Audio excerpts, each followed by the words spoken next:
Good morning, YouTube. Good morning, Blue Army family. I didn't want to make a video like this, but it's been on my mind for a couple of weeks now, a couple of months now. This is not a diss video, so please don't take it as such. I'm going to try to use my words carefully to get my point across, okay? My duo partner, Mac Beats, begging me to get back into the lab after having a hiatus. We lost my father at the time. COVID-19 had happened. It was a lot of stuff happening, right? So we had just really started doing some real projects. And some I say about a couple of years went by. And I was already forming the group, you know what I'm saying? I had Pariah, me and Mac, we a duo by ourselves. So it's three of us already. Then we got Onassis, and then we got Jelly. Okay. We had a full team. You know what I'm saying? We had some affiliates like Mood Killer, Israel Picasso. We had some, Black Tone, GA. We had some affiliates that I choose not to mess with because I felt like the timing was not timing with certain things. And I had everything set up for a certain reason, for a certain way. So let me go on and get into it. And once again, this is not a diss. I'm just telling you how I feel because I checked my YouTube studios after that situation with Jelly with the page being strike. We had a whole Bonnie and Clyde project. The page got striked, right? It got striked because she got mad that we did not mention her cousin that she brought to the studio without permission, threw her on the track, which I was okay with that. We never knew her name. At least I didn't know it, which is I'm the person who brought her in. And me and my brother, we do all the uploading. So we put the song out as Cass and, in Jelly. All right, I'm going to say that. I'm going to try not to say her real name. And she got mad like, well, y'all not giving my cousin no credit. Well, I'm like, hey, we never knew the name. And now keep in mind, she went to everybody but me. She called, text everybody but me. So I email her and I'm like, you could have reached out to me. It's protocol. Like I'm the general. Like I'm the one who say what happens, what goes where, yada yada yada. I'm the boss. You know what I'm saying? Mac B's the boss too. He's the captain. But in this case, I brought her in. So I oversee whatever she got going on. So with that being said, she strike the page.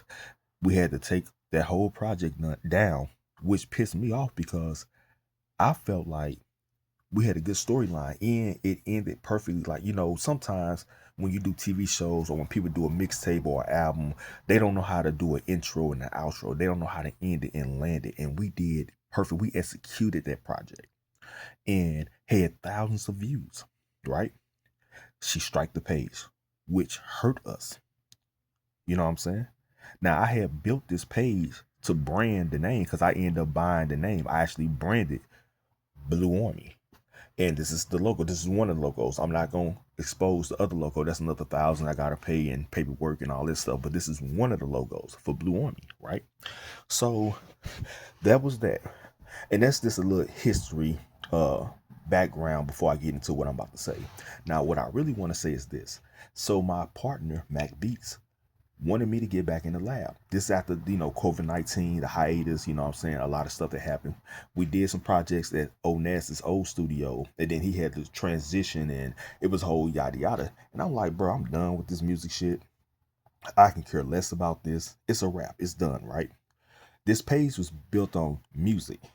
But the reason why you see a lot of the racist stuff about how we've been done as black people and white people this and that, and we're not hating on white people, not the good ones, but we pointing out like how y'all fed our children to alligators and y'all did this and that, and y'all you play victim and you victimize the real victims. You see what I'm saying? So that we got into that because music was kind of slow at one point.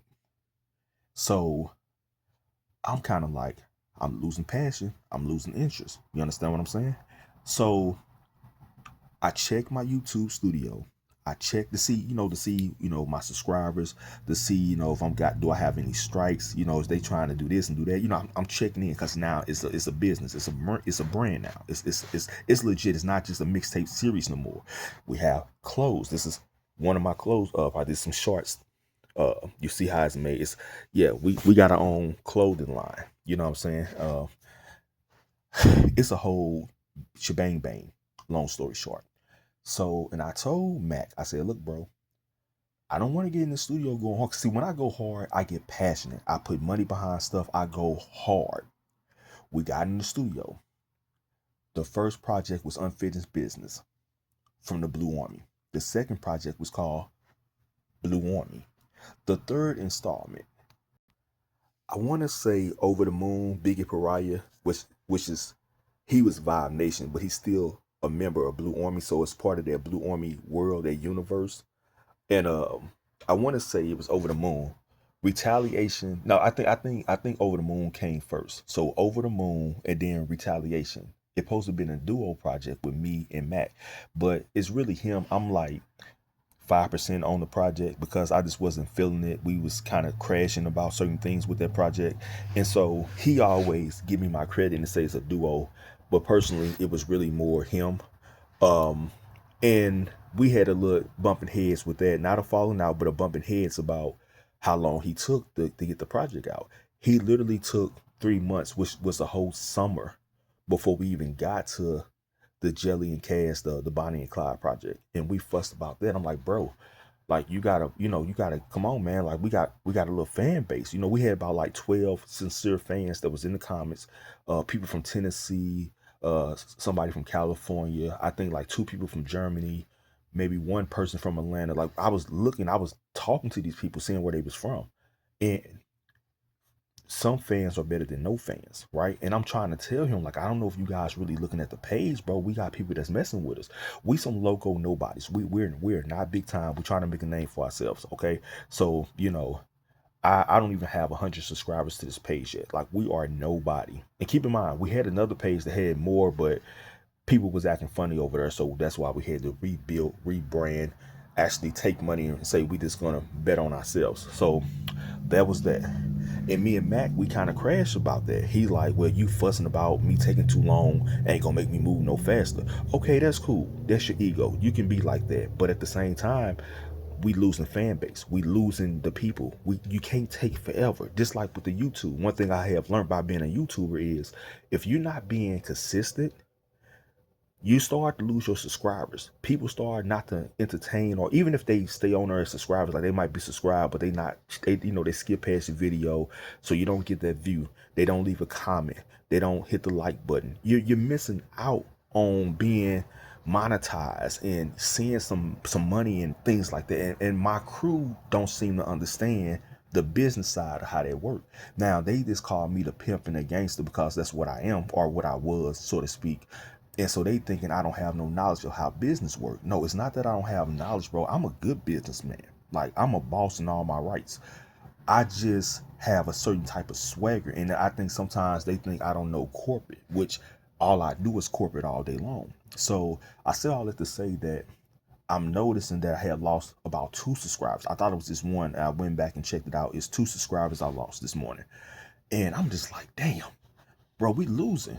And then I'm looking at the other, little competition we have here in the city, other local artists, and Drake just dropped Iceman, Tiger just dropped something, Mr. RJLA just dropped something, French Montana and Max B just dropped Cosmo 2. Like, everybody's dropping. And I'm just like, dude, it's about to be summertime, man. And we got literally like a collage of projects that we are not dropping, and we just sitting still, and we losing the people.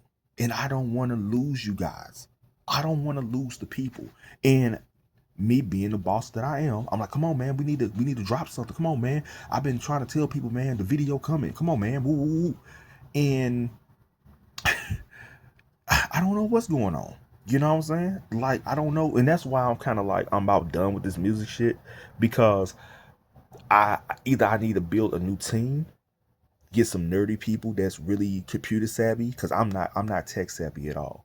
But maybe I need to build a new team and say, hey, well, you take care of this, so we can get, not that it got to be a rush, because you want to take your time and you want to do it right, but enough time to where people say, okay, they consistent. It didn't take 3, 4, 6 months. It didn't take, you know what I'm saying, that you're being consistent with what you're putting out, the product that you're giving the people. You understand what I'm saying? So this is not a diss to none of my crew members. But I do have a problem with don't beg me to jump in this and then I go hard. I put all this money up and we do all these projects and we got projects that people just waiting for that they haven't heard yet. You know what I'm saying? Different topics, a lot can happen. You know, the Kevin Hart roast, the Drake and the Drake beef situation. It's a lot of stuff. And by the time we put these projects out, who's gonna really it's gonna be outdated, you know what I'm saying? And so I've been in the studio revamping certain things like, okay, well, I'm listening to like, and that's why I try not to say years in my verses, certain events, because you know people might be like, I don't know, this some unreleased stuff, and it's not unreleased stuff, like it's all brand new. And it's frustrating. It's so frustrating, man. So person asked me to go hard. I'm going hard, and I'm not expecting this person to tell me, "Well, you rushing ain't gonna make it go faster." No, bro. I have been in the studio with other engineers that say, "Okay, give me about a week or two at best." Okay, I can work with that. Give me about a week or two at best to do this. I can work with that. Give me months. No, I can't work with that. I'm sorry. While everybody else around us is dropping and we at the very end of the line. And yeah, we can come out with some hard music with some good stuff, and people might be like, that's cool. It's just like it's not hitting consistent. So when you take too much time, it doesn't hit the same way when people's like, oh man, that was perfect timing. Like even when I check out stuff, I'm like, man, this is the best time they dropped this. It couldn't have been better. This is smart. I like when this person dropped. Like it's all about time. Take your time, but don't waste time. You understand what I'm saying? If y'all can get what I mean by that, take your time, but don't waste time. Don't be comfortable like, man, they gonna mess with it when they mess with it. They gonna mess with it when they okay, like I'm gonna go back to Young Money. Tiger, for example. He just dropped a little project called Two Pops. Two Pop. Like not two pot, but two pop, like pop songs. And I like that joint. And everybody like, oh, been a minute. What Tiger, where you been at? Well, he lost his mother. We all knew this. We was updated what was going on with his life. You know what I'm saying? He was dealing with a crisis. And he came out still with a hard jam. I'm like, I like this, man. It's all about timing. You know what I'm saying? And so this is what I'm doing. I'm updating you guys with the situation. I know so I'm gonna say this because like I said, people say, well, you only got 12 people. Who you talking to? 12 real fan base. And it might be more, I don't know. But let me say this. I actually email people. People email me and they say, hey man, where the music at? Hey man, I thought you said you was dropping a video. Hey man, you guys said y'all was gonna do this and that. Hey man, yeah, I'm tired of the hey man shit. It's like, cause it ain't me, it's my team. You know what I'm saying? So I'm like, guys, be patient. We coming. We just perfecting it. We make sure we do it right. You know what I'm saying? I don't I don't want to lose what we have. And I don't want to say I don't want to lose the little bit we have. I don't want to call y'all fans like y'all not supporters. I don't like really using that word fans. Y'all are supporters. And so I don't want to lose the supporters that we have. And I had to say something because I'm just like, man, like this is a bad look. And so I don't know how long I'm gonna be doing this music stuff. I'm gonna keep the page. I guess I just do my designer clothes, my funny videos, my funny shorts, my hard. And I want to say that too before I end this video, because the video I've been rambling about this. It's going on too long. Um, Trying to figure it out. I was trying to do my horror thing on her, which I'm still trying to figure out if I want to do that. I'm trying to show y'all the clothes, trying to figure out if I want to do that. Because you really want to stick to one consistent thing. And this was based off of music and diverse with racism and stuff like that. And that was kind of the thing that got the subscribers to begin with. So you want to stick to one thing. You don't, when people see that you're doing 100 things, they're going to be like, you're not being consistent. And it was about like, well, I'm into horror. You know what I'm saying? I'm into debates about racism and this and that. So it's like, damn, but you're right though, I can't put out a collage of different shit because they're gonna be like, what the fuck is this? This a gumbo slop. You see what I'm saying? So I don't want to confuse the people. And we was known for our music. So and I'm gonna say this, I'm gonna end the video with this right here. They said, hey man, how do y'all get those views on y'all music videos or music songs, I should say, audio? We put out one track at a time to give you time to digest and process the project, and people come back and they check it out. They put it in their playlist. It's in rotation. They share it. They say, hey, check these guys out. And that's how we have 1.k something something views and a couple of comments and like 5 or 6 likes on that video. Okay. We take our time to get those views up there instead of throwing out 17 tracks at one time. We put out 8 tracks, 7 or 8 or 9 tracks at best on one project. We gonna ease you guys into it. That, and I think that's a smart strategy. But my team, and I know you guys hear me out there, we gotta do better, man. People are waiting for us. So I'm gonna end the video with this, man. And my supporters that still here, man, please stick around. And check out the shorts. You know what I'm saying? I can put my diverse stuff up there in the shorts. But for the people that's here for the shorts and the music, man, this thank you, man. I don't want to keep on rambling, but thank you guys, man. I just had to do an update because yeah, I know people are waiting, and I'm waiting, and it's very frustrating and tiring. It make you lose motion, it make you lose the passion, and it make people walk away. So I'm not stupid. I understand that, and I know my supporters understand that. So that's that, guys. Thank you. Blue on me.